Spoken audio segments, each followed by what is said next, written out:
नरेंद्र मोदी तीसरी बार प्रधानमंत्री पद की शपथ लेने जा रहे हैं, जिसको लेकर बीजेपी कार्यकर्ताओं और पदाधिकारियों में उत्साह का माहौल है। इस दौरान ANB news MLC Chaudhary Rishipal Singh और छर्रा विधायक रविंद्र पाल सिंह से बातचीत की है और प्रधानमंत्री शपथ ग्रहण में जाने से पहले उनकी प्रतिक्रिया जानी।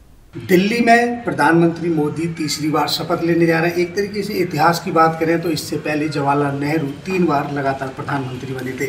वैसे ही नरेंद्र मोदी भी तीसरी बार शपथ लेने जा रहे हैं। मेरे साथ ब्रज क्षेत्र के कद्दावर नेता चौधरी ऋषिपाल सिंह और छर्रा के विधायक हैं। आइए इनसे बात करते हैं। सर, कितनी खुशी हो रही है? देखिए, बहुत प्रसन्नता है। हमारे राष्ट्रीय स्वयंसेवक संघ से जुड़े हैं जी। जिस संघ से प्रारंभ में जब हम लोग 78 में जुड़े थे, जनता पार्टी की सरकार बनी थी और फिर 80 में आकर के जब भारतीय जनता पार्टी दोरार से अपने आप में खड़ी हुई और 2 सीटें जब उसकी आई तो कभी सपने में नहीं सोचा था कि ये दिन भी आज हमको देखने को मिलेगा। हम लोग परम सौभाग्यशाली हैं कि भारत में प्रधानमंत्री नरेंद्र मोदी के नेतृत्व में तीसरी बार बहुमत के साथ हम लोग सरकार में आए हैं।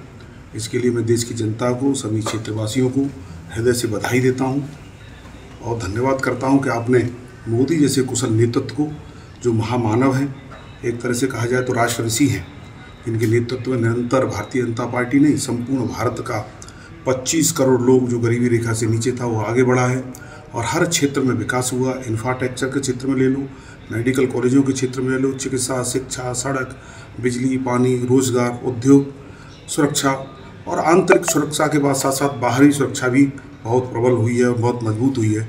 देश मजबूत हुआ है। मैं आज सबको, जिन्होंने भारतीय जनता पार्टी के पक्ष में पूरे भारतवर्ष के लोगों ने जो मतदान किया, उन सबको हृदय से बधाई देता हूँ। अगर सर जिस तरीके से बात की जाए, आप अलीगढ़ और हाथरस के एमएलसी हैं, वहाँ पे दोनों सीट निकली है, तो क्या कहना चाहिए? लेकिन जो जीत का अंतराल था अलीगढ़ पे वो काफ़ी कम हुआ है। देखिए, वोट तो घटते बढ़ते रहते हैं, लेकिन हम दोनों सीटें जीते। ऐसा नहीं है कि हाथरस हम लोग 2.5 लाख से अधिक मतों से जीते हैं, अलीगढ़ थोड़े कम मत से जीते हैं, लेकिन हम भारतीय जनता पार्टी वहाँ पर जीती है।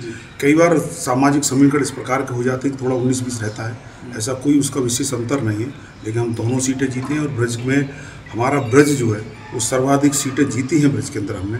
इसके लिए भी मैं कार्यकर्ताओं को सबको बधाई देता हूँ, क्योंकि मथुरा सीट वहीं से लगी हुई है, आगरा भी है, फतेहपुर सीकरी भी है।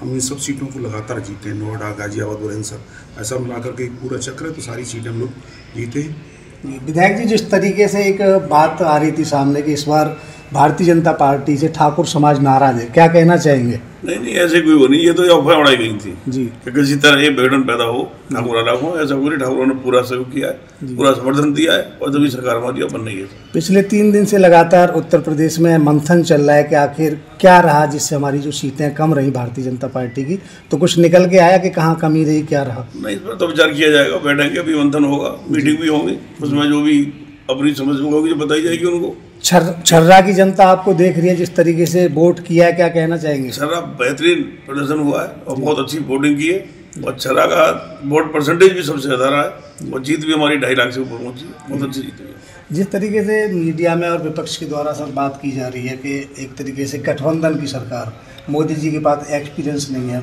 गठबंधन की सरकार चलाने का, आप कितने संतुष्ट हैं? पिछली बार भी एनडीए की ही सरकार थी और 2014 में भी एनडीए की सरकार थी। एनडीए में भी घटक दल हमारे साथ थे और जो घटक दल ईमानदारी से बड़े लंबे समय से, पिछले 25-26 वर्ष से जो साथ थे, निरंतर वो हमारे साथ हैं। पहले भी एनडीए की सरकार थी, इसको गठबंधन की सरकार कहना चाहिए। बहुमत 300 के पार था पहले, इस बार 240 पे है।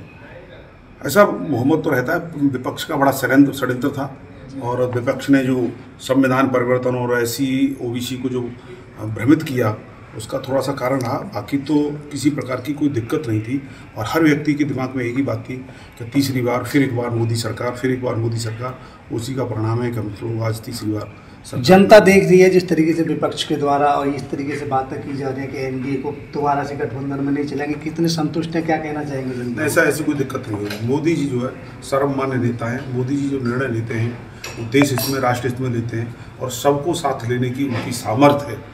उन जैसा व्यक्ति पूरे भारतवर्ष में का कोई, विश्व भर में कोई दूसरा नेता नहीं है।